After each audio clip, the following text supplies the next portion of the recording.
Baba ki jai. Beloved God, help us all to love you more and more and more and more and still yet more till we become worthy of union with you, and help us all to hold fast to Baba's Dham till the very end. Avatar Meher Baba ki jai. Avatar Meher Baba కీ జై. ప్రీతం మెహర్ బాబా, నీవు ప్రసాదించిన ప్రవర్తన సారమును గ్రహించవలసిన తీరులో గ్రహించి చదవగాహన చేసుకొని వాటిని మా జీవనములలో ఆపాదించుకొని నిజాయితీ తోడను నిర్మల ప్రేమ తోడను వాటిని ఆచరించులాగున మా అందరినీ ఆశీర్వదించు. అట్టి ఆచరణయుత జీవన శైలిలో జీవించినట్లు మా అందరినీ అనుగ్రహించు. అవతార్ మెహర్ బాబా కీ జై. జై అవతార్ మెహర్ బాబా కీ జై. అందరికీ ప్రేమపూర్వక జై బాబాలు. ఈరోజు కూడా మెహర్ ప్రభు ఆయనతో సహజీవనం చేయగలిగే అదృష్టాన్ని మనందరికీ కలుగు చేశాడు ఆయన. అందుచేత ఆ పురాణ పురుషునికి 100,000,000 కోటి పాదాభివందనాలను సమర్పించుకుంటూ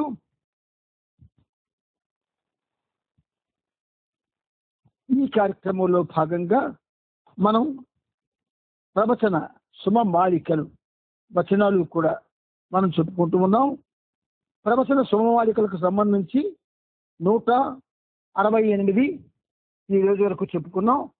ఈరోజు బాబా మరి 2 ఇచ్చారు, 169, 170. ఈ 2 ముందుగా గానం చేసుకొని దాని యొక్క ఆ సాహిత్య లోతుల్లోకి వెళదాం. మంచి చెడు విషయాలలో తారతమ్యం కారణంగా, మంచి చెడు విషయాలలో తారతమ్యం కారణంగా కోరుట అనే ప్రక్రియ ఆ విధంగా పరిమితము అవుతుంది. కోరుట అనే ప్రక్రియ ఆ విధంగా పరిమితము అవుతుంది. ఇది 169. 170 అపరిమిత స్థితిని మాత్రం శాశ్వత తత్వం అనే అంశముతో, అపరిమిత స్థితిని మాత్రం శాశ్వత తత్వం అనే అంశముతో కనుగొనగ వీలుంటుంది. ఇంకే విధంగా వీలు పడదు. కనుగొనగ వీలుంటుంది, ఇంకే విధంగా వీలు పడదు. ఇది 170. ఈ రెండింటి యొక్క సమగ్ర సారాంశంలోకి ఒకసారి ప్రయాణం చేద్దాం. మంచి చెడు అనేది 2 ఉన్నాయి. ప్రపంచమంతా ద్వంద్వ భూయిష్టం కదా. అంచేత మంచి చెడు అయితే బాబా మంచి మాత్రమే ఉంది, చెడు అనేది లేదు, మంచే తారతమ్యాలలో ఉంది అన్న విషయాన్ని కూడా బాబా చెప్పారు. అయితే వాడుకలో అలవాటుగా మంచిని మంచి అంటూ చెడుని చెడినట్టు మనం మాట్లాడుకుంటాము. కాబట్టి ఇక్కడ మంచి చెడు విషయాలలో తారతమ్యం కారణంగా, తారతమ్యము అంటే ఏమిటి? ఆ తారతమ్యం మంచిలో మంచి మాత్రమే ఉంటుంది, చెడులో మంచి కన్నా మంచికి వ్యతిరేకమైన గుణాలు ఉంటాయి. అంటే మంచికి చెడుకు తేడా ఏమిటంటే మనం ఏమేమో చెప్పక్కర్లేదు. మంచిలో మంచి మాత్రమే ఉంటుంది, చెడులో చెడు కాకుండా మంచికి వ్యతిరేకమైన గుణాలు ఉంటాయి. అంచేత కోరుట అనే ప్రక్రియ, వాంఛ, అది దీనివల్ల అంటే ఈ మంచి చెడు అనేటటువంటి తారతమ్యం వల్ల పరిమితం అయిపోతుంది. కోరికలు పరిమితం ఎందుకు అవుతున్నాయంటే మనకి మంచి చెడుల యొక్క కారణంగానే. ఏమండి, మనం ఈ ఏడాది హైదరాబాద్ వెళదామా అని భార్య అంటే గత ఏడాది, ఆ ముందు ఏడాది కంటిన్యూగా వెళ్తున్నాం కదా. ఈ ఏడాది పిల్లలు కొద్ది ఎడ్యుకేషన్ కొద్ది కాన్సన్ట్రేట్ చేయవలసి ఉంది కదా. ఈ ఏడాది ఆగు, నెక్స్ట్ ఇయర్ వెళ్దాము అని భర్త అనొచ్చు. అంటే ఏమిటండి, మీకు బాబా కన్నా ఈ పిల్లల యొక్క చదువులు ముఖ్యమా అని అంటుంది భార్య. అప్పుడు ఆయనకు వచ్చి అవగాహన ఉన్నవాడు కనుక బాబా కన్నా గొప్పది కానీ, బాబా పని కన్నా మించింది కానీ, బాబా యొక్క సేవ కన్నా ఉన్నతమైంది కానీ ఏ చర్య లేదు. అది మనం ఎప్పుడైతే నిష్కామ్యంగా నిజాయితీగా చేస్తామో అన్నీ ఆయనే చూసుకుంటాడు కదా, మరి నీకు ఎందుకు అనుమానం వస్తుంది అని అంటాడు. ఇందులో మంచేది చెడేది రెండూ మంచివే. కాకపోతే తల్లి తండ్రి ఇద్దరూ కూడా బిడ్డల యొక్క శ్రేష్ఠనే కోరుతున్నారు, ఎటు నుంచి చేసినా సరే. కాబట్టి ఏమైంది, కోరడం అనేది పరిమితమైతే చూసారా, అలా అనమాట. ఇది 169లో ఉన్నటువంటి సారాంశం. ఇక 170లో ఉండవండి. 70లో సారాంశం ఏంటంటే, అపరిమిత స్థితిని మాత్రం శాశ్వత తత్వమనే అంశముతో కనుగొనగ వీలుంటుంది, ఇంకే విధంగా వీలు పడదు. అపరిమిత స్థితి, అన్లిమిటెడ్ స్టేట్, ఇది ఒక అంశంగా మనం తీసుకొని దాన్ని పరిశీలన కానీ చేస్తామని కానీ, లేదా దానికి ప్రాధాన్యత ఇస్తామని కానీ అనుకుంటే ఇది శాశ్వతం. అది అపరిమిత స్థితి అంటే శాశ్వత స్థితి ఎవరిది? భగవంతుడి. కాబట్టి ఆ భగవంతుని స్థితి శాశ్వతమైంది. శాశ్వత తత్వం అనే అంశంతో కానీ మనం దాన్ని కనుగొనగలం. దేన్ని? అపరిమితాన్ని.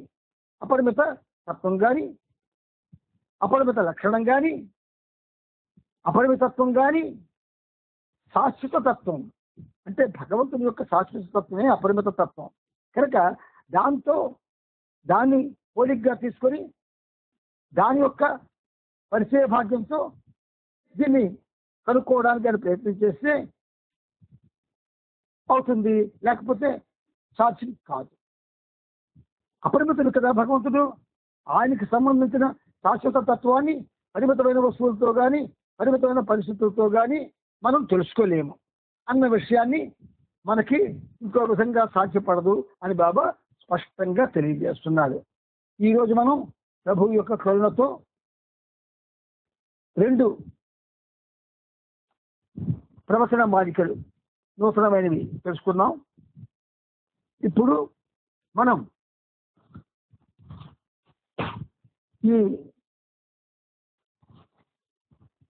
ఈ ప్రవచన వచనాల్లోనికి మనం వెళ్తే మనం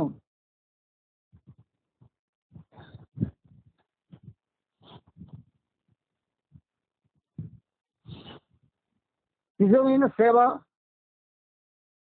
అన్నటువంటి విషయాన్ని మనం చదువుకున్నాం. ఇప్పుడు ఆధ్యాత్మిక స్వేచ్ఛను పొందుటకు ఇతరులకు సహాయపడే మార్గం అని ఒక పేర మనం చెప్పుకోవాల్సింది. మానవాళి ఆధ్యాత్మిక స్వేచ్ఛకై చేయి కృషి అన్నటువంటి ఈ అధ్యాయంలో మనం 377వ పేజీలో ఆధ్యాత్మిక స్వేచ్ఛను పొందుటకు ఇతరులకు సహాయపడే మార్గం అన్న విషయాన్ని మనం ఇప్పుడు చెప్పుకుంటున్నాం. ఆధ్యాత్మిక స్వేచ్ఛను పొందుటకు ఇతరులకు సహాయపడే మార్గం. ఇతరులకు సహాయపడడం అనేది ఎవరు చేయగలరు? వాళ్ళు స్వేచ్ఛను కానీ ఆధ్యాత్మికంగా పొంది ఉంటేనే చేయగలరు. ఆ హెడ్డింగ్ లోనే ఒక కండిషన్ లాగా ఉంది. ఆధ్యాత్మిక స్వేచ్ఛ ఎవడైతే అనుభవిస్తాడో వాడు మాత్రమే ఇతరులకు దానికి సంబంధించి ఏదైనా సహాయం చేయగలుగుతాడు. ఉదాహరణకి ఆధ్యాత్మిక స్వేచ్ఛ అంటే మనం భౌతికంగా ఎవరి ఇష్టం వచ్చినట్లు వాళ్ళకి నచ్చినట్టు ఉండుట అని అర్థం చేసుకోకూడదు. అందుకే నీకు ఆధ్యాత్మిక అన్న మాట ముందు బాబా ఉపయోగించారు. ఆధ్యాత్మిక స్వేచ్ఛ అనగానే భౌతిక స్వేచ్ఛ కానిది అన్నటువంటి అర్థం స్ఫురిస్తుంది. భౌతిక స్వేచ్ఛ వేరు, ఆధ్యాత్మిక స్వేచ్ఛ వేరు. భౌతిక స్వేచ్ఛలో ఎన్నో అంశాలు ఉంటాయి. ద్వంద్వభూయిష్టమైనవి, అరిషడ్వర్గ భూయిష్టమైనవి, అనుమానాస్పదమైనవి, ఒక విధంగా ఎందుకు కొరగానివి, ఇలాగ అనేక విషయాలు భౌతికంగా ఉంటాయి. కానీ ఆధ్యాత్మిక స్వేచ్ఛ అంటే ఆధ్యాత్మిక మార్గంలో ప్రయాణం చెయ్యాలి అని ఎవరైతే నిర్ణయం తీసుకుంటారో వాళ్ళు ఆ స్వేచ్ఛని భగవత్ సహాయంతో మరికెవరు సహాయం చేయలేరు. ఆధ్యాత్మిక స్వేచ్ఛని మనకి ఇవ్వగలవాడు దేవుడు ఒక్కడే, అంటే మెహర్ బాబా ఒక్కడే. ఆ స్వేచ్ఛని ఇవ్వగలగడానికి మన యొక్క నడవడిక, ఆయనపై మనకు ఉండేటటువంటి తీవ్రమైనటువంటి తపన, ఇది కారణభూతం అవుతాయి. అందుచేత ఆయన ఎడల పరిపూర్ణమైన ప్రేమ విశ్వాసాలు కలిగి ఉన్న వాళ్ళకి మాత్రమే ఆధ్యాత్మిక స్వేచ్ఛను పొందే అవకాశం లభిస్తుంది. ఇప్పుడు లోపలికి వెళ్దాం. ఆధ్యాత్మిక స్వేచ్ఛను పొందుటకు ఇతరులకు సహాయం చేసే విధానం ఇతర సహాయాల కంటే ఎంతో భిన్నమైనది. ఇతర సహాయాల కంటే అంటే భౌతికంగా మానవుడు పొందే అనేక విధమైన సహాయాలన్నీ కూడా ఇతర సహాయాలే. అయితే ఈ ఆధ్యాత్మిక స్వేచ్ఛను పొందాలంటే ఇతరుల సహాయం చేసే విధానం ఏదైతే ఉందో దానికి విధానం అంటూ ఏమీ లేదు. అర్హత ఉండాల, యోగ్యత ఉండాల. ఆధ్యాత్మిక స్వేచ్ఛ పొందడానికి అర్హత, యోగ్యత చాలా అవసరం.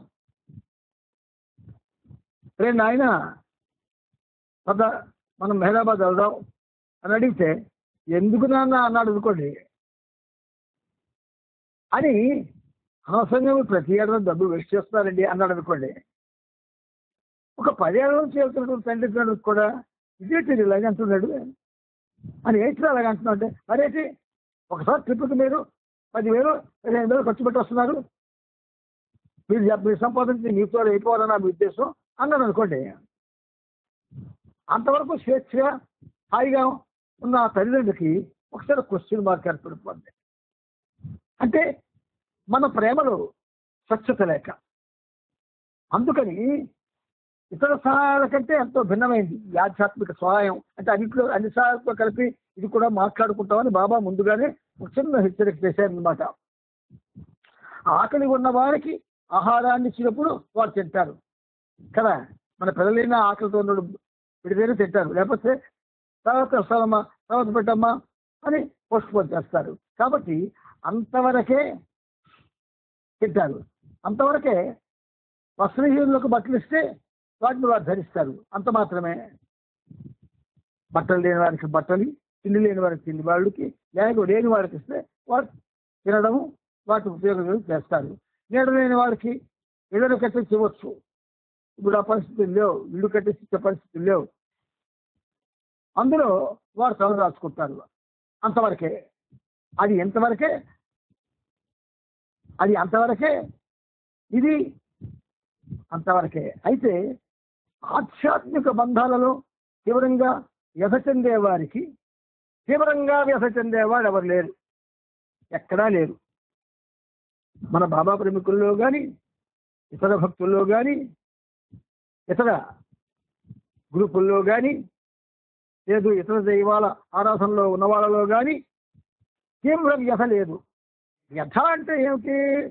బాధ అనొచ్చు. తీవ్ర బాధ అంటే అది తేలిక, తీవ్ర వ్యధ అంటే తేలికేంది కాదు, తలమునకలైపోతాడు.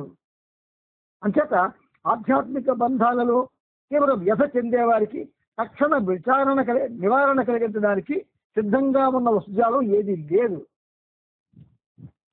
ఆధ్యాత్మికంగా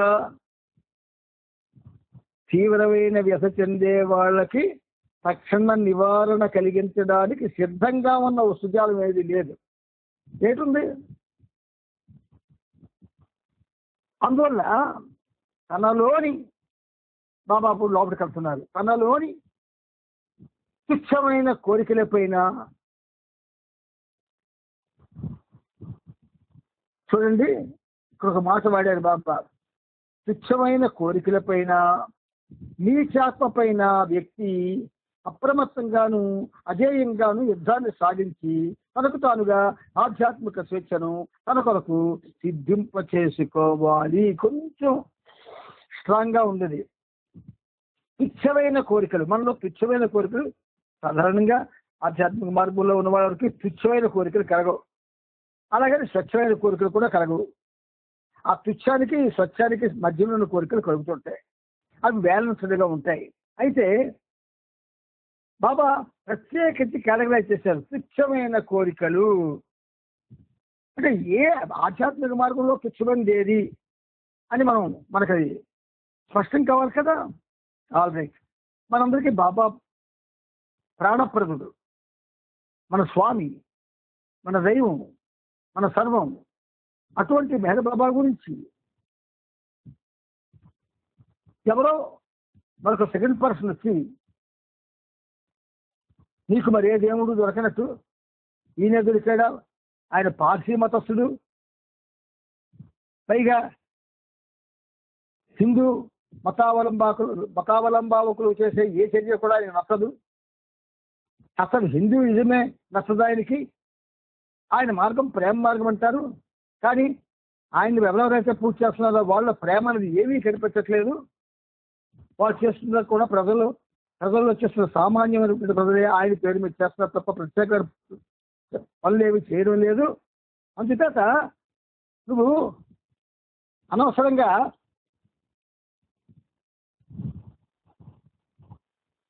దీని గురించి ఎగపడద్దు అని సింపుల్గా చెప్పేస్తారు. అయితే తుచ్చమైన కోరికంటే ఆ మాట విన్నటువంటి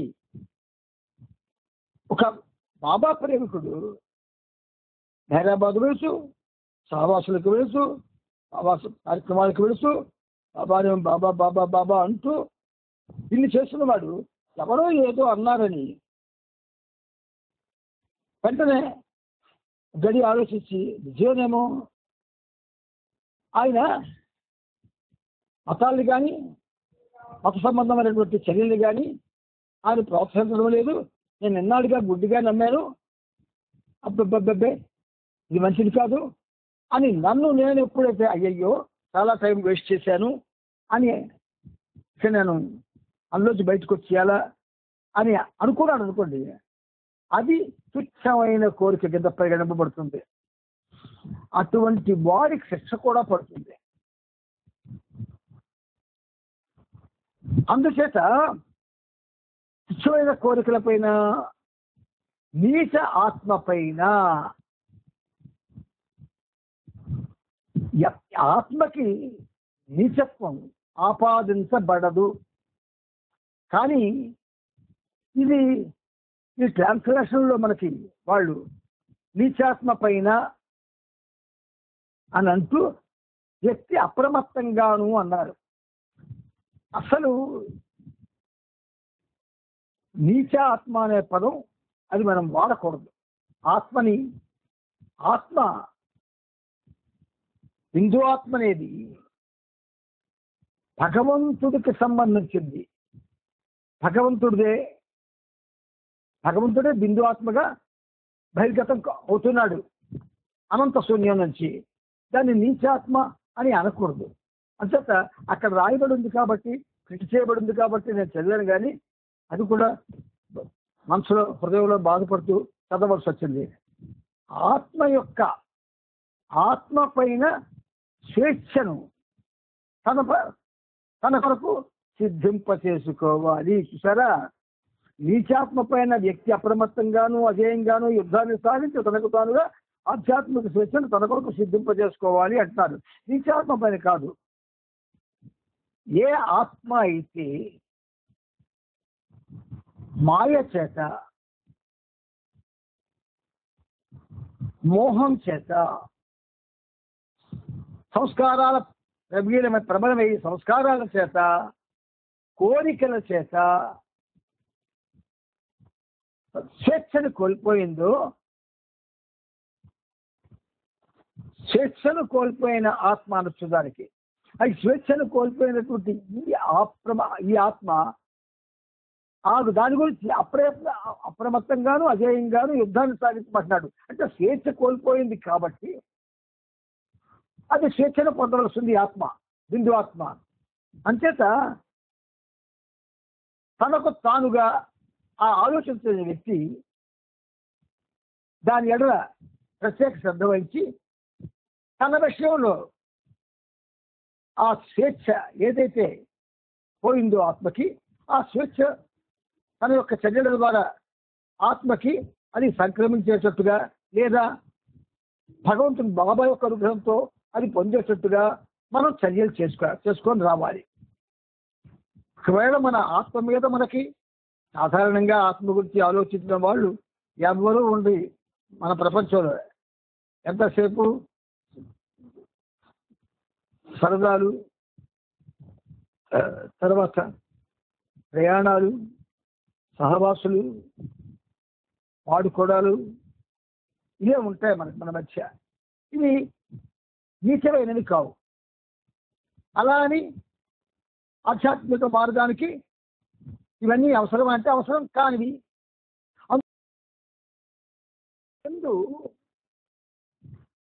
మనం శ్రద్ధ వహించి వాటి నుంచి దూరం కావాలి. ఎన్నాళ్ళైతే దూరం కాలేమో అన్నాళ్ళు ఆ ఆత్మకి స్వేచ్ఛ రాదు. అప్పుడు ఏమంటాం దాన్ని? స్వేచ్ఛ కోల్పోయినటువంటి ఆత్మ, స్వేచ్ఛ లేని ఆత్మ అంటాం. అటువంటి వాళ్ళు తనకు తానుగా తనకు తానుగా తన కొరకు స్వేచ్ఛను సిద్ధింప చేసుకోవాలి. ఆధ్యాత్మిక స్వేచ్ఛని అంటారు బాబా. నీకు కానీ నాకు కానీ మనలో ఎవరికి కానీ ఎవ్వరూ కూడా బలవంతంగా ఏది మనలో చెప్పించలేరు. అంతవరకెందుకు మన కడుపున పుట్టిన బిడ్డ పెరిగి పెద్దవాడి స్కూల్కి వెళ్తున్నప్పుడు తల్లి గబగబా వెళ్ళి నాయన టిఫిన్ చేశాను రా, తిని వెళ్ళరా అంటే ఇప్పుడు నేను తిన్నమ్మా అంటాడు. తల్లి తప్పమని చేయమని చెప్పలే, కడుపు నింపుకొని వెళ్ళరా అంటున్నారు. ఎందుకు అంటున్నారు? కడుపు నింపితే ఆటోమేటిక్గా వాళ్ళలో ఉన్నటువంటి ఆ క్యారెక్టర్ ఏదైతే ఉందో, చదువు ఎందు ఆసక్తి అనేది అది సడలిపోకుండా ఉంటుంది అని ఆ తల్లిదండ్రుల ఉద్దేశం. వీడు దాన్నే తృణీకరిస్తాడు. తృణీకరిస్తే వాడు నీచులు అంటారు. కాదు కదా. మనం అన్నీ తెలిసే పప్పులో కాలేస్తున్నాం. గుర్తుపెట్టుకోండి, బాబాల అంతా కూడా తెలిసే అన్ని పప్పులో కాలేస్తున్నారు. భగవంతుడితోనే జీవనం గడపాలి అని బాబా స్పష్టంగా చెప్పినప్పటికి కూడా భగవంతుడితో గడపకుండా భగవంతునికి వీళ్ళంతకంటే సంబంధితమైనటువంటి కార్యక్రమాల్లో పూర్తిగా మునిగిపోతున్నారు. ఇది వీళ్ళు చేసిన పని. అయితే ఒక్క విషయం మీరు చెప్తాను ఇక్కడ. ఒక మనిషి అడవిలో ఉన్నాడు, సాధు అయిపోయాడు, భగవంతుడి గురించి ఆలోచిస్తున్నాడు. రోజు అదే పని, తెల్లవారు లేచి రాత్రి చివరకు ప్రభువు నువ్వు ఉన్నావు అంటుంది. శాస్త్రాలు అంటున్నాయి, వేదాలు అంటున్నాయి, ఘోషిస్తున్నాయి. నువ్వు ఉన్నావు, నువ్వు చెప్పావు, నేను తెలుసుకోవడం ఎలాగా అని ఒకడు అడవిలో అన్ని విషయాల నుంచి దూరం అయిపోయి అడవిలో భగవంతుడి గురించి ఆలోచిస్తున్నాడు. వాడు గొప్పవాడా, బాబా ప్రేమికుడు గొప్పవాడా? ఆలోచించుకోండి.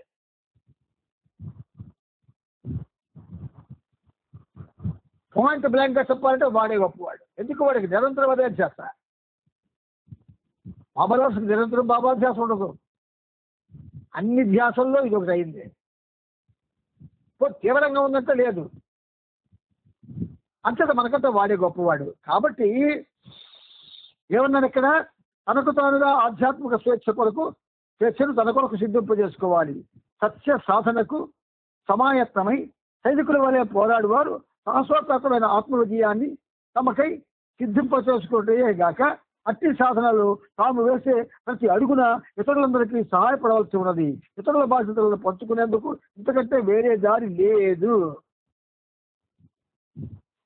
ఒక బాబా ప్రేమికుడు ప్రేమించవలసిన విధంగా బాబాను ప్రేమించి, సేవించవలసిన విధంగా బాబాను సేవించి, ఆయన కోసం తప్పిస్తూ ఉంటే, ఆయన నామాన్ని చేస్తూ ఉంటే వాడిలో బలహీనమైనటువంటి ఆలోచనలు కానీ, బలహీనమైన కోరికలు కానీ, రాకూడని ఆలోచన కానీ, రాకూడనటువంటి ఏ కార్యం చేయడానికి కూరుకోవడం కానీ, ఇలాంటివేమీ జరగవు నిరంతరం బాబా యొక్క ధ్యాసలో ఉన్న వాళ్ళకి. అలా కాకుండా అన్నిట్లో కూడా ఉన్న వాళ్ళకి అన్ని రకాల ధ్యాసలు వస్తాయి. వాళ్ళు ఆ అడవిలో ఉన్న సాధువు కల గొప్పవాళ్ళు కాలేటప్పుడు. అందుకని మనం ఎలా ఉండాలంటే నిరంతరం బాబాతో ఉండాలి. ఆ బాబాతో ఉన్నప్పుడే బాబా మన గురించి ఆలోచిస్తాడు. మీరు నా గురించి అంటే ఈ పనిముట్టు గురించి, ఈ పనిముట్టు మీ గురించి రోజు ఆలోచిస్తుంది కాబట్టి 9 దేశాలు ఖచ్చితంగా కలుస్తున్నాం, లేకపోతే కలవం. 9 దేశాలకి మిమ్మల్ని ఈ పనిముట్టుని దగ్గర చేస్తుండేది ఆ ప్రేమ యొక్క బలమే, ఆ ప్రేమ యొక్క శక్తి. మరి ప్రేమ శక్తి ఒక నిర్దిష్ట టైంలో, కాలంలో, ఒక నిర్దిష్టమైన కార్యం కోసం నిన్ను సిద్ధం చేస్తుంది అక్కడ. మరి ఇలాగా ఇందులో విషయాలన్నింటిలో కూడా పరిపూర్ణంగా హృదయాన్ని బట్టి ఆలోచించి బాబా మీద ప్రేమతో ఆలోచిస్తే నీకు మార్గం కనబడుతుంది. కనబడితే మనకి మిగతాదేవి నువ్వు ఆలోచించవు, ఆ దారుల్లో ప్రయాణం చేయవు. అందుకని బాబా ఆధ్యాత్మిక స్వేచ్ఛను తన కొరకు సిద్ధింప చేసుకోవాలి అంటాడు. తన కొరకు అంటే ఆ వ్యక్తి ఎవడైతే ఆలోచిస్తే వాడి కొరకు. మనం బాబా యొక్క అనుగ్రహ ఆశీస్సులతో ఈరోజు ఈ చాప్టర్ ఏదైతే ఉన్నదో అది మనం చెప్పుకున్నాము. మళ్ళీ రేపు మనం మరో చాప్టర్లోకి ప్రయాణం చేద్దాం.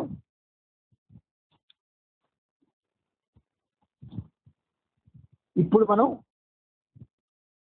అమృతతుల్యమైనటువంటి అవతార్ మెహర్ బాబా దివ్య చరిత్ర అనేది మనం తెలుసుకోబోతున్నాం.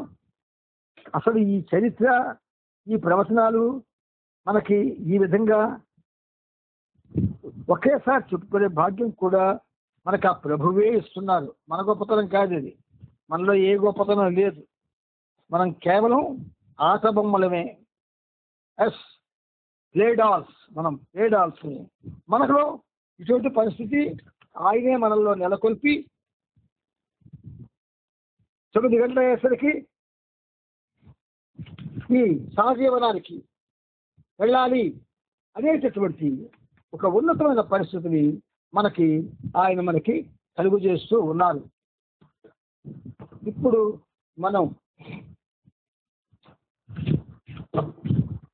ఏం చేస్తామంటే, మనం 7వ తారీఖుని ఎక్కడైతే ప్రభు చరిత్ర 8వ భాగం ఆపుకున్నామో అప్పటి నుంచి మరికొంచెం ముందుకి ప్రయాణం చేద్దాం.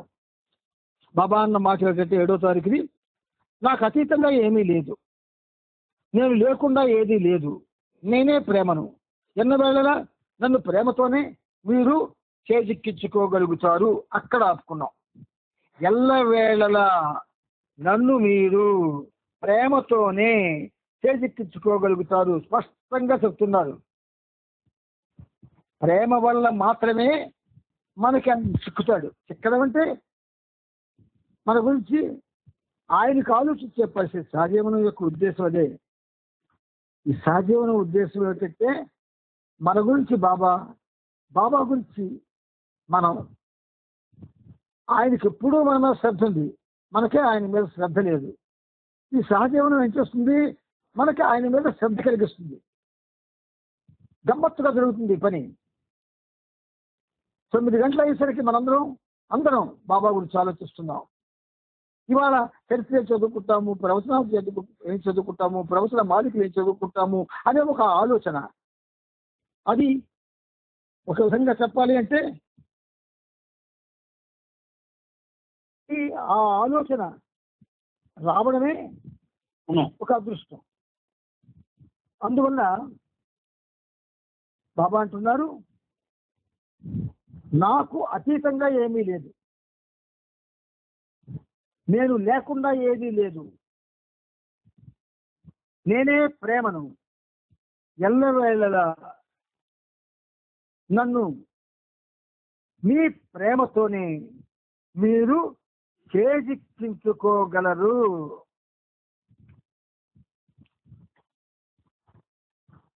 అంటే చిన్న ఉదాహరణ చెప్తాను మీకు నేను. దశావతారాలలో నరసింహావతారం అవుతుంది. ఆ అవతారం అనేది హిరణ్యాక్షుణ్ణి సంహరించడం కోసమే ఉద్దేశం ఆ ఉద్దేశంతో ఉద్దేశింపబడిన అవతారం అది. అయితే శ్రీహరి ఆ నారాయణమూర్తి నరసింహ అవతారం భయంకరంగా ఆయన దాల్చాడు. దశావతారాల్లో అతి భయంకరమైనది. అయితే ఆ అవతారంలో శ్రీ మహావిష్ణువుతో అనుకోకుండా దూరమైనటువంటి లక్ష్మీదేవి కోయ జాతుల్లో పుట్టి పెరుగుతూ ఉంటుంది. ఆ అవతారంలో ఆమె మళ్ళీ ఆయనకి అంటే శ్రీ మహావిష్ణువుకి కలియవలసి ఉంది. కాబట్టి ఆ నరసింహావతారం చూసి చతుర్దశ భువనాలు కూడా కంపించిపోతుంటే దక్ష కిన్నెర గరుడు గంధర్వ పురుషాలంతా కూడా గదగద వణికిపోతూ ఉంటే త్రిభువన పాలకులు కూడా భయపడిపోతూ ఉంటే ప్రహ్లాదులు కూడా గద వణికిపోతూ ఉంటే అటువంటి నరసింహస్వామిని ఒక కోయ జాతి కన్యగా రూపాన్ని ధరించినటువంటి మహాలక్ష్మి కలిసినప్పుడు సింపుల్ గా ఏమిటి,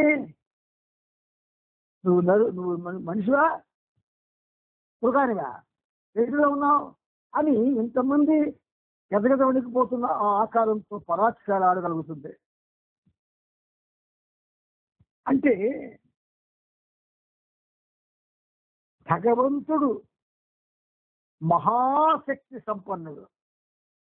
ఆయన శక్తి ఆయనకే తెలీదు.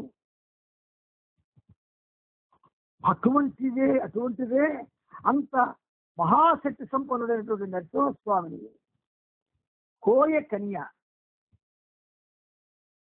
సింపుల్ గా చేపించుకుంటుంది. పరాక్షాలాడి హేళన చేసి ఇది ప్రపంచానికి ఎందుకు శాస్త్రం చెప్పబడింది పురాణంలో. కోయ కన్యక భాష సరళంగా ఉండదు, కానీ అందులో ఒక మంచి ఇంట్లో కుటుంబంలో పుట్టింది కాబట్టి సరళంగా మాట్లాడగలిగింది. కానీ ఆ మాటల్లో వ్యంగ్యత, చిరాకు, కోపం ఇవన్నీ ప్రదర్శించింది ఆ శ్రీ మహావిష్ణువు మీద. ఆయన అవతారాన్ని, ఆ ముఖాన్ని అన్నీ కూడా రకరకాలుగా ఆవిడ ఇలా ఆక్షేపించింది. కానీ చేజిక్కించుకుంది. నువ్వు లేనిదైనా నేను లేను అన్నటువంటి పరిస్థితి తీసుకొచ్చింది. అంచేత అది ఎల్లవేళలా నన్ను ప్రేమతోనే మీరు చేజిక్కించుకోగలుగుతారు అన్న మాటలో అంత కథ ఉంది. కోయకన్య రూపంలో ఉన్న లక్ష్మీదేవి బాహ్యంగా ఆయన్ని అధిక్షేపిస్తూ వ్యతిరేకమైన మాట్లాడుతూ ఆయన రూపాన్ని విమర్శిస్తూ ఆయన నడకని విమర్శిస్తూ ఆయన అణువు కూడా విమర్శిస్తూ ఆయన దక్కించుకుంది. అటువంటి రూపం ఈనాడు బాబా మెహర్ బాబా, అటువంటి రూపం కాదు మన మెహర్ బాబాది. మహాసుందరమైన రూపం. ఈ రూపం మీద ఎవరికేంతవరకు వ్యామోహం కలగడం లేదు. నరసింహావతారం మీద ఒక కోయకన్యకు వ్యామోహం ఏర్పడింది, కానీ మహాసుందరుడైనటువంటి ఈ స్వామి యొక్క రూపం మీద ఎవరికి వ్యామోహం ఇప్పటికి కలగడం లేదు. వ్యామోహం వేరు, మామూలు మోహం వేరు. మనకు అన్నిటి మీద మోహం ఉంటుంది. మనం తినే తిండి మీద, కట్టే బట్ట మీద, చేసే పని మీద, అన్నిటి మీద మనకు మోహం ఉంటుంది. కానీ వ్యామోహం మాత్రం అతి తీవ్రంగా కావాలనుకున్న దాని మీద వస్తుంది. మనం ఎవరూ అతి తీవ్రంగా బాబాని కావాలి అని అనుకోవటం లేదు. ఇంకేత మన చుట్టూ అలాంటి వాళ్ళే ఉన్నారు కనుక ఎక్కడికి వెళ్దాం మళ్ళాంటి వాళ్ళే మనకి తారసపడుతున్నారు. ఆయన హైదరాబాద్లో అప్పుడప్పుడు నేను వెళ్ళే రోజుల్లో ఆయన పేరు నేను మర్చిపోయాను, రాజా ఏదో అనుకుంటాను, హిందుస్థానీ పాటలు పాడేవాడు. లాస్ట్ టైం మేము కలిసినప్పుడు రండి కూర్చోండి నాతోటి, మీకు ఎన్నిసార్లు మనం కలుస్తున్నా మనం కలిసి ఒక క్షణం కూడా గడపలేదు, నా కోసం కొంత టైం స్పెండ్ చేస్తారా? ఏమండి ఎందుకు ఇవాళ ఇలాగ అడుగుతున్నారండి, మీరు ఎప్పుడు అంతా మనకు కలుసుకునే అవకాశం రావాలని మీరేమన్నారు కదా, వస్తుంది చెప్పండి కూర్చుందాం వాడుకుందాం అని అంటే అది కూర్చోబెట్టి నాకు ఈ ట్యూన్లో ఒక తెలుగు పాట రాసిస్తారా అన్నాడు. అంటే తప్పకుండానండి బాబా చేస్తాడు, నేను కాదు కదా బాబా చేస్తాడు అని ఆయనతో కూర్చొని ఆయన హార్మోని వాయిస్తూ ఉంటే నేను పాడడం అనేది అక్కడ మన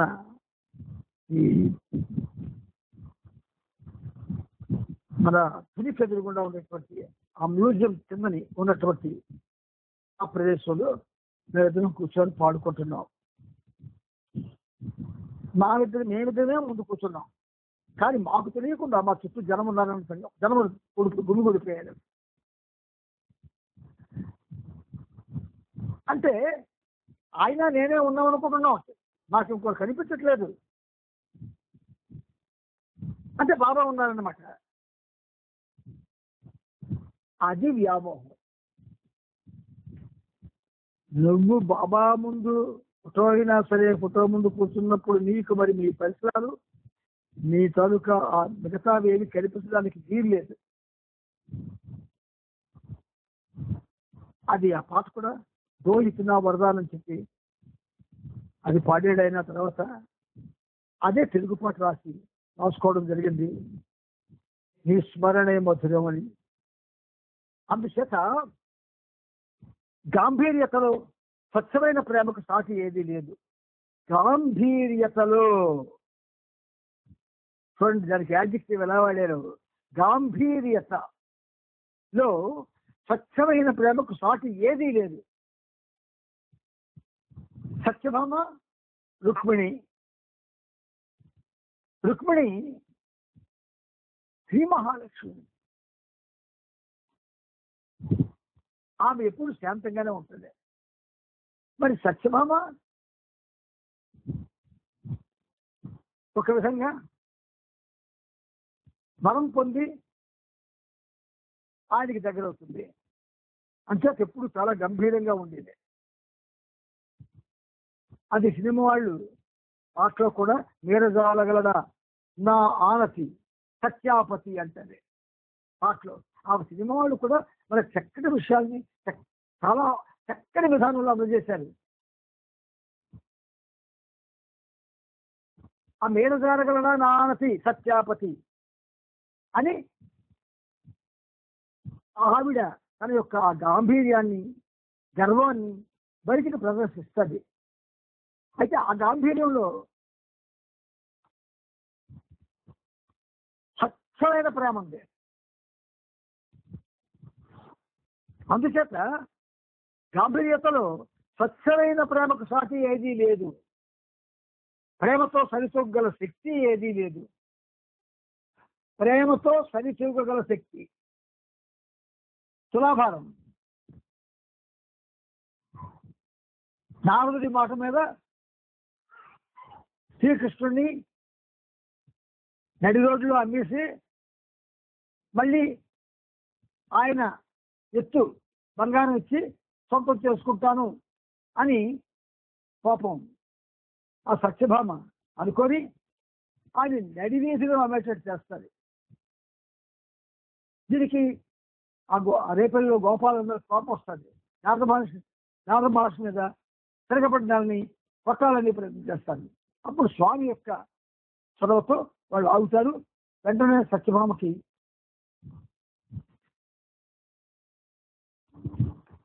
చెప్తారు, నారద మహర్షి చెప్తాడు, శ్రీకృష్ణ పరమాత్మ చెప్తాడు, ఇప్పుడు నేను కాపాడగలది ఇప్పుడు నీ ఒక్కటే అని. వెంటనే ఇప్పుడు ఇక్కడికి బతిమవుతుంది. ఆమె ఒక తులసాకు 2 తులసాకులు పట్టుకొని పళ్ళు వేస్తూ వస్తుంది. అంతవరకు ఎంతో బంగారాన్ని త్రాసులో పోసిన తూగని స్వామి తులసాకుతో తూగుతాడు. అంచేత ప్రేమతో సరితూగల శక్తి ఏమీ లేదు. మరి అంతటి శక్తి మహాశక్తి కదా శ్రీ మహావిష్ణువు. తులసాకుతో తూగాడు. మనం ప్రేమతో మెహర్ బాబా యొక్క ప్రేమని పొందాలని ఉంటే నిరంతరం ఆ ప్రేమ కోసం మనం పరితపిస్తూ ఉండాలి. ఆ పరితాపం అంటే ఏడమని అర్థం కాదు. నిశ్చలమైనటువంటి అద్భుతమైనటువంటి ఏకాగ్రతతో ఈ స్వామి స్మరణ చేస్తాడు. అంచేత ప్రేమ తరిమి కొట్టలేని చీకటేదీ లేదు. ప్రహ్లాదుడిని భూగర్భంలో చీకటి జైల్లో పడిస్తాడు హిరణ్యకశిపుడు. అప్పుడు ఆయన ఆ కుటుంబ చిన్న పిల్లడికి 7 ఏళ్ల వాడు భయపడిపోయి నారాయణ నారాయణ నారాయణ అంటే వెంటనే వెలుగొచ్చేస్తాడు. అంచేత ప్రేమ తరిమి కొట్టలేని చీకటి కూడా ఏదీ లేదు. సమస్త సృష్టిలోని జీవులన్నిటిలోనూ జీవాన్ని రగిల్చే ఆరని జ్వాల ప్రేమ. జీవులన్నిటిలోనూ జీవాన్ని రగిల్చే ఆరని జ్వాల ప్రేమ. ప్రేమంటే అది మహాకాంతి. అంచేత అయినప్పటికీ ఈ ప్రేమను జ్వలింపజేయాలి. ఆ ప్రేమ జ్వలించేటట్టు మనం చేసుకోవాలి. ఎలా జ్వలిస్తుంది? ప్రేమలో జ్వాల ఉన్నదా అంటే జ్వాల ఉండదు. జ్వాల లాంటి బహోన్నతమైనటువంటి ఆవేదన ఉంటుంది. దాన్ని సెపరేషన్ అంటారు ఇంగ్లీష్లో. వియోగం వల్ల వస్తుంది. అంచేత ఈ ప్రేమను జ్వలింపజేయాలి, మరలా జ్వలింపజేయాలి, మరలా జ్వలింపజేయాలి. ఎంత బాగా ఉన్నదో చూడండి సబ్జెక్టు. జ్వలింపజేయాలి, మరలా జ్వలింపజేయాలి. మనం చూడండి, ఉదయం తింటాం, దాన్ని టిఫిన్ అంటాం, మధ్యాహ్నం తింటాం, లంచ్ అంటాం, రాత్రి తింటాం, డిన్నర్ అంటాం, మరలా చేస్తూ ఉంటాం. ఇది మాత్రం మరలా చేస్తాం. ఏ ప్రేమ అయితే మనకి బాబా యందు ఉండాలి అని చెప్పబడిందో అది మరలా చెయ్యం. మార్నింగ్ ఒకసారి, ఈవినింగ్ ఒకసారి ప్రేయర్స్ చెప్పేస్తాము. ఆ తర్వాత మనకు అందులో ఇష్టమైనవి అంటే ప్రేమలో జ్వాల మనకు తెలియదు, ప్రేమ కూడా తెలియదు. కానీ మనకు నచ్చిన పనులు చేసుకుంటూ ఉంటాం. ఈ నచ్చిన పనులు చేసుకుంటూ ఉంటే ఎన్నాళ్ళు చేసినా, ఎన్నేళ్ళు చేసినా, ఎన్ని జన్మలు చేసినా మనలో ఉన్నటువంటి జ్వలించవలసిన ప్రేమ అలాగే ఏమీ మార్పు లేకుండా ఉంటుంది. అందుచేత ప్రేమను జ్వలింపజేయాలి, మరలా జ్వలింపజేయాలి. స్వార్థపు ఆలోచనలు, స్వార్థపు ప్రేలాపనలు, స్వార్థపు చేతలలో ముసురుకున్న అంధకారంలో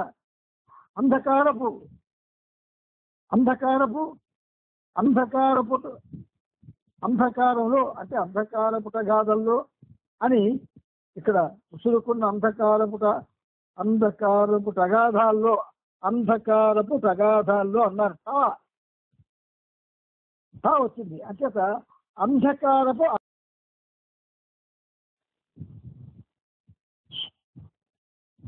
స్వార్థపు ఆలోచనలు, స్వార్థపు ప్రేలాపనలు, స్వార్థపు చేతలు ముసురుకున్న అంధకారపుడు అగాధాల్లో ఈ ప్రేమను మరల జ్వలింపజేయాలి.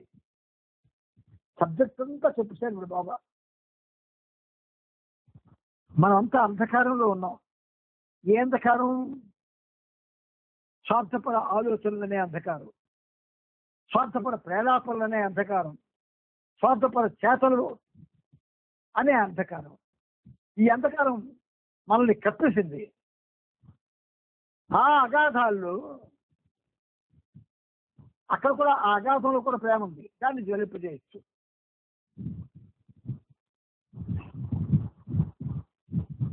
అంటే మనకి పతివ్రతల కథలు, భక్తుల కథలు, అష్టాదశ పురాణాలు తెలుసుకోవడానికి వందలు ఉన్నాయి. వందలొద్దు. మనవాడు బాబా కత్తిస్తుడైనటువంటి ఒక్క కైకోబాది ఆయన్ని కానీ మనం తీసుకుంటే రోజుకి లక్షల నామం చేసేవాడు. ఇదందరూ తిలకల్లాగా స్టేజ్ మీద చెప్తారు, కానీ మనం చేస్తున్నామా? మీరు నమ్మినా నమ్మకపోయినా రోజుకి మనం 10 లక్షల సార్లు చేసి బాబా నామం. అది ఎలాగో ఒకసారి ఇక్కడికి కృష్ణవేణం వచ్చింది. ఇక్కడికి నేను నా చేత బాబా రాయించిన నామస్మరణ పుస్తకాలు చూపిస్తే అవి ఇలా రాయబడ్డాయని చెప్తే ఆశ్చర్యపోయింది. అవి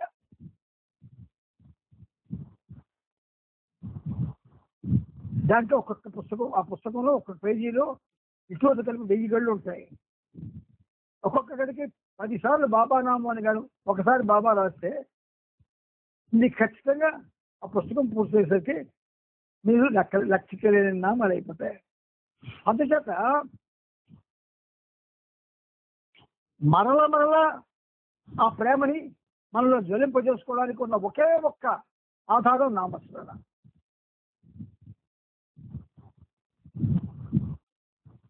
ఇవన్నీ కూడా నగ్న సత్యాలు. అందుచేత స్వార్థపు చేతలలో ముసురుకున్న అంధకారపు అగాధాల్లో ఈ ప్రేమను మరలా జ్వలింపజేయాలి. అలా ప్రేమ ఒక గొప్ప శక్తిగా బయలుపడి దీపస్తంభంలా నిలబడి స్వార్థమనే అంధకారపు అగాధాల్లో దిక్కుతోచక కొట్టుముట్టాడుతున్న వారికి దారి చూపిస్తుంది. మనం చూపించక్కర్లేదే చూపిస్తుంది. మనమేదో చేయగలం బాబా కార్యక్రమం అనుకుంటే మనకంటే వెది వాళ్ళు, పిచ్చి వాళ్ళు ఈ ప్రపంచంలో ఇంకెవరు ఉండరండి. ప్రేమ అందరిలోనూ ఉంది. 2 విధాలుగా ఉంది. స్వచ్ఛంగా ఉంది, కల్మషంగా ఉంది. కల్మషంగా మానవులందరిలో ఉంది, స్వచ్ఛంగా బాబాలో ఉంది. ఆ స్వచ్ఛత అనేది, ఆ స్వచ్ఛమైన బాబా ప్రేమ ఈ కల్మషమయమైనటువంటి ఈ ప్రేమ అనేటటువంటి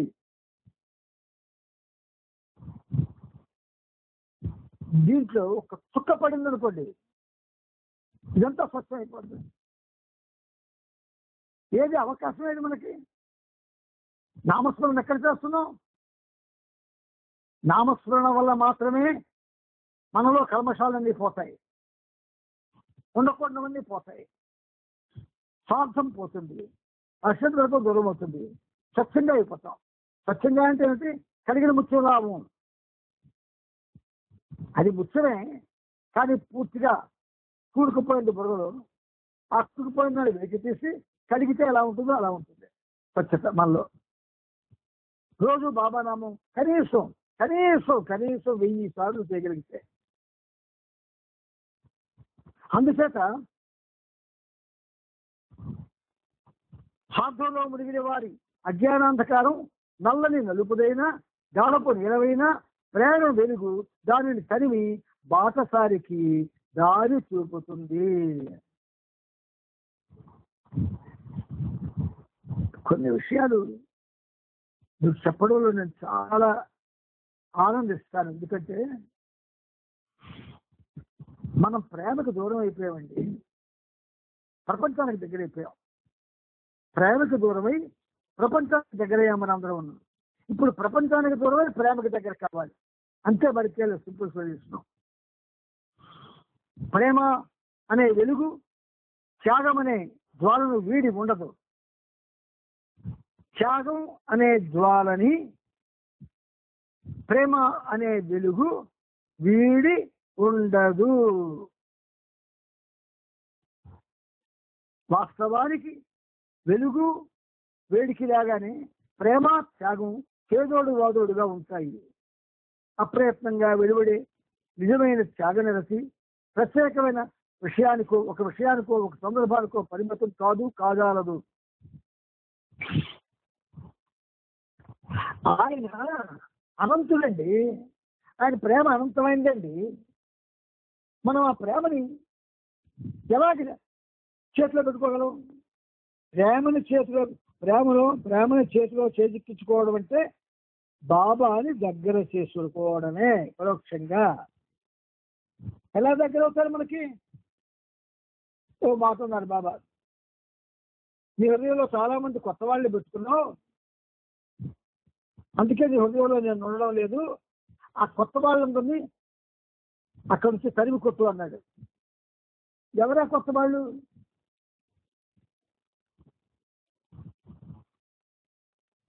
అది షెడ్ వర్గాలు.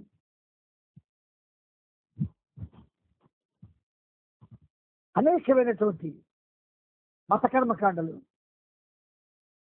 అనేకమైనటువంటి పూజా విధానాలు, అనేకమైనటువంటి పర్యటనలు, అనేకమైనటువంటి విపరీతమైనటువంటి బహిర్గతంగా చేసేటువంటి కార్యకలాపాలు, ఇవన్నీ కొత్త వాళ్ళు ఆయనకి. వాళ్ళందరినీ బయటికి తగిలి నేను వస్తాను నీ హృదయంలో కన్నాడే. మంచి పనే, అలాగలా తగిలిస్తాను అని అనేసాం మనసు. అంతే. అందుకే మనం చీకట్లోనే ఉన్నాం. ప్రేమ కోసమే, ప్రేమించటాన్ని సాధన చేయడానికి ఎప్పుడు తొందర కానీ ఆలస్యమని కానీ లేనట్లే, త్యాగం చేయడానికి ఇది పెద్దదని కానీ ఇది చిన్నదని కానీ ఏమీ లేదు. ప్రేమ కోసం ప్రేమించే వాళ్ళకి త్యాగం దానంతదే అబ్బుతుంది. ప్రేమను ప్రేమతో ప్రేమిస్తే త్యాగం దానంతగా అది ఆ వ్యక్తికి ఒక విధంగా అది అనుగ్రహిస్తుంది త్యాగం. అయితే ఆ త్యాగం ఏమిటి? ఆయన కోసం త్యాగం చేస్తాడు, ఆయన పని కోసం త్యాగం చేస్తాడు. అందువల్ల ది ఫ్లో ఆఫ్ లైఫ్ అని మాట వాడారు ఇక్కడ. జీవన ప్రవాహం, కాంతి ప్రవాహం, flow of life, flow of life, flow of life, flow of love, ప్రేమ ప్రవాహం. 3 వాడారు చూడండి. జీవన ప్రవాహం, కాంతి ప్రవాహం, ప్రేమ ప్రవాహం.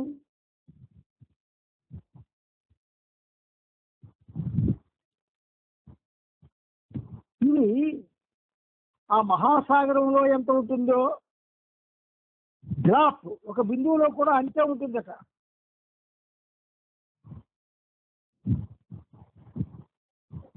ఫిషర్ అంత గమ్మత్తుగా అన్నారు. బిందు ఆత్మ అని మీతో 13 శాతం ప్రస్తావన చేస్తూ ఉంటాడు. కానీ ఆ బిందు ఆత్మలో కూడా జీవన ప్రవాహం, కాంతి ప్రవాహం, ప్రేమ ప్రవేహం ఒకేలాగా ఉందంటాడు ఆయన. ప్రమాదం అయితే ఉంది, ఉన్నదే అని తెలుసుకోవాలి కదా. అందుచేత సృష్టిలోని అత్యంత స్వల్పమైన వస్తువును కూడా అత్యంత పెద్ద వస్తువు అంత పెద్దది, అలాగే అత్యంత పెద్దది కూడా అత్యంత స్వల్ప వస్తువు అంత చిన్నది. ఇదంతా ఒక వ్యక్తి ఒక వస్తువును కొలవడానికి ఉపయోగించిన కొలబద్ధమైన ఆధారపడి ఉంటుంది. వాడు చాలా మహాభక్తుడండి, ఆయన గొప్పలవరండి, ఆయన లాంటి లవర్ లేడండి. ఇలాంటి మాటలు మనం ఆడుతుంటాం చిన్నపిల్లల్లాగా. చిన్నపిల్లలు అలాగంటారు, పెద్దవాళ్ళు ఎవరు అలాగంటారు, అవగాహన ఉన్న వాళ్ళు ఎవరు అలాగంటారు. ప్రేమికుల్లో గొప్ప ప్రేమికుడు, మహాప్రేమికుడు, ఉన్నత ప్రేమికుడు, అత్యంత ఉన్నత ప్రేమికుడు ఇలా ఉండవు. ప్రేమికుడే. మొత్తం ఈ ప్రపంచంలో ఉన్న వాళ్ళంతా కూడా భగవత్ ప్రేమికులే. ఏది ఎప్పుడైతే ఈ అంతరాలు వస్తాయో దానివల్ల వాతావరణం అంతా కూడా భిన్నం అయిపోద్ది.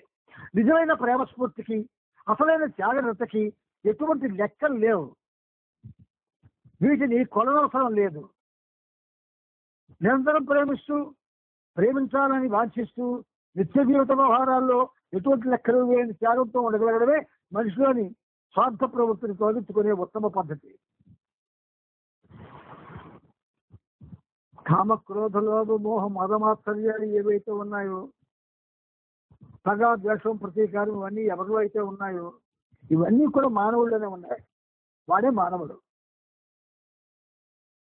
అందుచేత మనిషిలోని అలాగే త్యాగనిరతి కూడా ఉంది.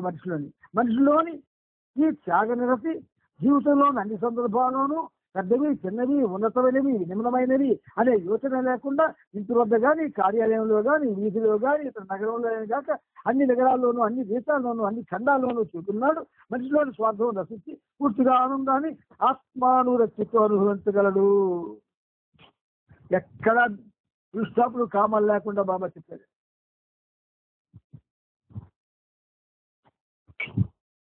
వెలుగు ఉన్న చోట చీకటి ఉంటుందండి. సింపుల్ గా చెప్తాను మీకు.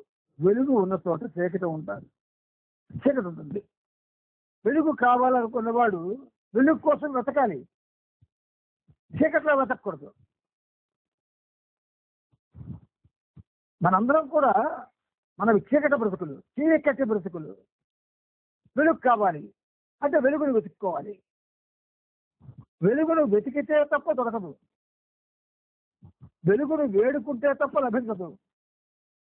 వెలుగు కావాలనుకుంటేనే లభిస్తుంది. వెలుగును కావాలనుకున్నవాడు చీకటిలోనే దేవులాడతాడు. వాడు ఎక్కడ దేవులాడతాడు? చీకటిలోనే దేవులాడతాడు.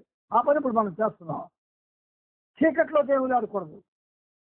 చిరుదేపు ఆల్రెడీ వచ్చేసింది అవతార స్వరూపంతో మెహర్ బాబాగా. అందులో ఉంది వెలుగంతాను. దానికి చేరువవాలి. ఎప్పుడైతే మెహర్ అనేటటువంటి ఒక అద్భుతమైనటువంటి తపన నీలో ప్రజ్వలిస్తూ ఉంటుందో అదే చీకటిని పారదోలి వెలుగులోకి తీసుకెళ్తుంది. నిరంతరం వెలిగే ఆ ప్రేమ జ్యోతిని మీరు ఒకనాటికి దర్శింతురుగాక. ఆ ప్రేమ జ్యోతికి మరణం లేదు, దానికి అంధకారం అంటే తెలియదు. మీ అందరికీ నా ఆశీస్సులు. ఎలా ఉన్నదంటే ఈ చరిత్ర బాబా దగ్గర మనం ఉన్నట్టుగా ఉంది. బాబా దగ్గర కూర్చొని ఆయన మాటలు వింటున్నట్టుగా ఉన్నది. ప్రెజెన్స్ ఫీల్ అవ్వండి. 9 నుంచి 10 వరకు మనం బాబాతో ఉంటున్నాం, ఖచ్చితంగా ఉంటున్నాం. కానీ ప్రెజెన్స్ ఫీల్ అవ్వాలి ఎవరికి వాళ్ళు. బాబా ఉన్నారు నాతో అని. బాబా ఉన్నారు నాతో, బాబాయే చెప్తున్నారు ఇదంతా, బాబాయే విశదపరుస్తున్నారు ఇదంతా. బాబా అంటే వెలుగు. చీకట్లో ఉన్న నన్ను ఆ వెలుగు ఎప్పుడు నన్ను తనలోకి తీసుకుంటుందో అన్న ఆరాటం మనలో ప్రతిరోజు జనించాలి. అలాగా ఆ ఆరాటంగా జనిస్తే వెలుగు అనేది, అది వెలుగు అంటే అందులో మరి చీకటి ఉండదు, వెలుగే. దానికి వ్యతిరేకమైన చీకటిలోనే ఉంటుంది. ప్రపంచమంతా చీకటే. ఈ చీకటిలోంచి నువ్వు బయటకు వెళ్ళిపోతావు. అంటే వెలుగు నిన్న ఆవహించడం అంటే, వెలుగు నిన్ను విధంగా ఆ వెలుగు నిన్ను కనికరించడం అంటే. అందుకని మనందరం కూడా ప్రతిరోజు ఈ సహజీవనాన్ని ఎలాగైతే దానికోసం ఆరాటపడుతూ మనం కలుసుకుంటున్నాము. అదేవిధంగా ఒక్కొక్కరు విడివిడిగా ఎవరింట్లో వాళ్ళు బాబాతో ఉండగలగాలి, బాబాతోనే ఉండగలగాలి. అంటే మిగతాదేమి పని పాటలు మానవని కాదు దీని అర్థం. అంతా చీకటే, ఆ చీకటిలో వెలుగు బాబా. నువ్వు నీ ఇంట్లో నువ్వు బాబానామం చేసుకోవచ్చు, బాబా చెప్పినటువంటి అమృత చొల్లేమనే వాక్కుల్ని నువ్వు ఒకసారి నెమరు వేసుకోవచ్చు. లేదు నీకు సంకీర్తన చేసే అలవాటు సంకీర్తన చేసుకోవచ్చు, పుస్తకాలు చదివే అలవాటు పుస్తకాలు చదువుకోవచ్చు. ఇతర ఆలోచనలు రాకుండా అలా మనం ప్రతిరోజు బాబాతో ఉంటూ నామస్మరణ చేస్తూ, నామస్మరణకు ప్రత్యేకమైన టైం నిర్ణయించుకుని ఆ టైంలో నామస్మరణ చేస్తూ ఇతరులకి మిమ్మల్ని ఎవరైనా ఎప్పుడైనా ఏమండి మీరు బాబా బాబా అంటుంటారు కదా, ఆ బాబా గురించి వచ్చి మాకు చెప్పండి అంటే ఆయన పుట్టుక, ఆయన కాలేజీ జీవితం, ఆయన ప్రయాణాలు ఇది కాదు చెప్పడం. బాబా గురించి చెప్పండి అంటే బాబా మనతో ఏ విధంగా ఆయన సహవాసం చేస్తాడు, ఏ విధంగా ఆయన సహవాసంలోకి మనం వెళ్ళేటట్టు చేస్తారన్న ముఖ్య విషయాలు చెప్పాలి. సహవాసం అన్న మాట మనకే పరిచయమైంది బాబా వచ్చిన తర్వాత. సాయుధ్యము, సన్నిధి ఇలాంటివన్నీ ముందు నుంచి ఉన్నాయి. కానీ సహవాస్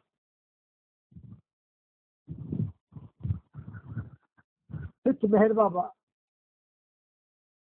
అన్నది మనకి ప్రత్యేకమైన ఒక బహుమతిలాగా ఇచ్చారు ఆయన. ఈ 1 hour కూడా మనం ఆయన యొక్క సహవాసంలో అద్భుతంగా ఆయన మాటలతో, ఆయన వివరించిన వివరాలతో మనం గడుపుతూ ఉన్నాము. ఇది మనకి చాలా ఒక విధంగా చెప్పాలంటే సబ్జెక్ట్కి పునాది పడుతున్నట్టే. అవతార్ మెహర్ బాబా की जय, అవతార్ మెహర్ బాబా की जय, అవతార్ మెహర్ బాబా की जय, మెహర్ బాబా జై బాబా, బాబా జై బాబా, జై బాబా అండి. అందరికీ జై బాబా అండి. జై బాబా.